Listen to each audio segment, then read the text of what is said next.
Hello everyone, in this video you guys are going to see a quick recap of me rebuilding my 1987 14-foot McKee craft.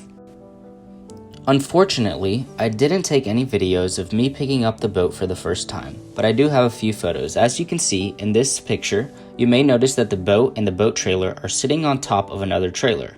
The first issue that had to be addressed was replacing a broken axle. I went ahead and rewired for the new trailer lights. I painted the trailer and got new tires put on. Once the boat was able to be put back on the trailer, I cleaned up the hole and did some minor fiberglass repairs to the keel, and I went ahead and painted the keels red. My next step before installing a motor was refurbishing the center console. I patched all the holes that the previous owner had made and finished it off with a quick paint job. I think it turned out quite nice. If you haven't watched my last video, I unboxed a new Suzuki 30 horsepower. The remaining of this video picks up where that one left off. Alright guys, we're in our little workshop. Moni's here. My girlfriend, in case y'all didn't know. Which y'all don't know because this is new YouTube, it'll be the first video. So we're just playing around. We got the motor just on there temporarily. Well, not temporarily, I'm not taking it off again, but it's not bolted down yet. So now I'm just playing. I got a new steering system. So I'm just playing with it right now to make sure it's long enough, because I got it from West Marine and they do price match, so I found it cheaper online. So I don't want to have to deal with trying to do the price match again, so I want to make sure it's the right size. All right, I just started the Suzuki Outboard for the first time. I got a battery, the gas tank hooked up, and I'm just trying it out before I permanently install everything. It seems to be running perfect.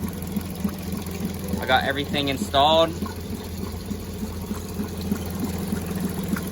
It's peeing really good.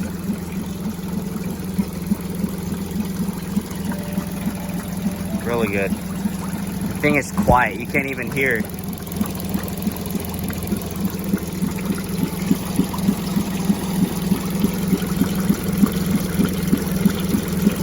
Awesome.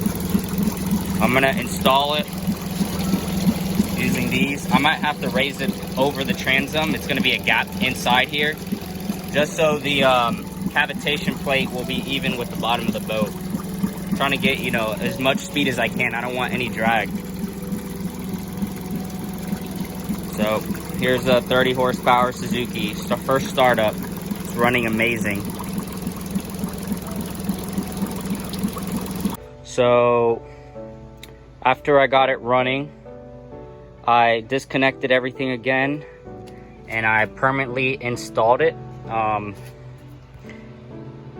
used the 4 bolts. I don't know if it has to be resting on a piece of wood there, but I did it not resting on it because the cavitation plate wasn't level. So now it's a little bit more level with the bottom of the boat. So I went ahead and raised it a little bit. And these 4 bolts, and then I got the clamps holding it, so it should be good. And now I put in the steering cable, and we're gonna try messing with the steering to see if it works. Once again, this is not an instructional video because I am not a professional at this, but I'm just learning as I go, and from reading tutorials and watching videos and different things like that, reading the instruction manuals. It's pretty easy so far, so I think anyone can really do it. Don't get intimidated, but I would say you do have to be somewhat mechanically inclined. But there we go. I'll let you know when I get the steering situated. I got the throttle and the shift cable connected. If you see, I ran it through that hole right there. I don't know if it's gonna get in the way. I could have put it behind where this wire harness is going and ran it through there, but I feel like that's gonna put too much of a bend on the cable. So I just left that easy flow down to that hole, and it all runs underneath and comes out of here. And then I'll just get it all connected to the center console. I'm not sure if the adjusters on the throttle and shift cables are right. I just kind of screwed them in, so I might have to take them off when I get the control in and see where they line up better. But that's where I'm at so far. Alright guys, a little update. This is where we're at now. We got the steering wheel on, and now we're connecting the control cables to the control box, and I cut myself in the process, but it's all good. So now we have the control box installed on the center console. These wires are going to be here, but I'm thinking of getting that that stuff you wrap a bunch of wires with. I think it's wire loom or something, and then just like have it routed through that hole, and then maybe make that hole smaller, and it'll be nice and sealed. The speakers are going here on the side, and that hole up there will have the stereo on the other side of the console. But so far this is what we have. Everything's routed. That cable will be the battery. It'll get hidden as well. And then that's the fuel line back there. But pretty good so far. So far, wiring has proven to be the most difficult part. Well, not difficult, but at least making it look nice. So this is where I'm at now. I got the battery in here. The gas tank's going in the center. It'll clear up these spaces here. And the battery, I don't know if it's in the best spot. I feel like it would be better if the weight was in the back, but this is what we're working with, and at least it'll be hidden and all the wiring will be out of the way. So it looks good so far. And then I added a little switch here for the lights, and got lights working and as well as the front navigational light. So this is the final result of the battery. So I ended up removing the radio. The radio came with the boat. The previous owner put it in, but it's already giving me problems, so I don't want to install it and have to take it out again. So I just left it out for now, and I'll use a Bluetooth speaker or whatever, and then I'll just get some covers for these holes, and it'll look good. And then I got a first aid kit, but it looks pretty clean in here.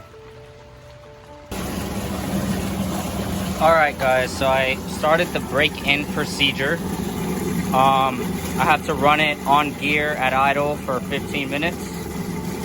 And at the same time, I went ahead and tested my control box, make sure it's shifting gears.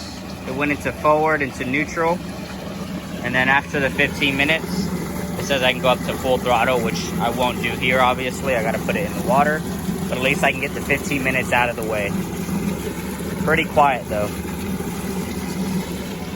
Now I just gotta bolt the seat in and clean up and go test it and get life jackets and stuff, but it's a process. I did 15 minutes of running it in gear. I got stainless steel fasteners. I got the seat bolted down as well as the center board. Don't mind the dirty floor. When I wash this up, it'll clean everything up. I've just been walking in here with shoes and mud. But I'm kind of bummed I don't have a radio, but I'll get it eventually. But here's the seat mint. Oh, and then I'm gonna replace this vinyl right here. Get fresh white, but I'll leave it like that for now. I'm on the budget build. Found the wheel center. I don't know what I'm gonna do with this one. I want to put a tachometer there, but we'll have to get that later as well. But everything is pretty good. I just gotta clean up. It's ready to go out. I gotta register it first. Alright guys, so the install is just about complete. Well, it is complete. There's a Suzuki 30 horsepower. This right here, navigational lights, routes to there. I used some flex tape, kept it along there so no one trips on that. We got the fuel tank. I found this red cooler actually on the side of the road, and it's in pretty good condition, so it matches the boat. This is the center console. We've got a first aid kit down there, owner's manual, extra fluids, the batteries down there. Everything's clean, no wires hanging crazy out anywhere. Steering wheel. Then I found these things. These are actually were in Home Depot. They're used to move furniture. And I was like, wow, those would work perfect to seal the speaker holes because I don't have a speaker now. So I went ahead and got those, and it came with a pack of 4 7-inch ones and 4 3.5-inch. And I just screwed them on there, and they were off-white, so I did paint them. The plastic might cause the paint to peel, but at least it looks good for now. Everything's good though. Seats bolted down, everything stainless steel hardware used. It's ready to go out though.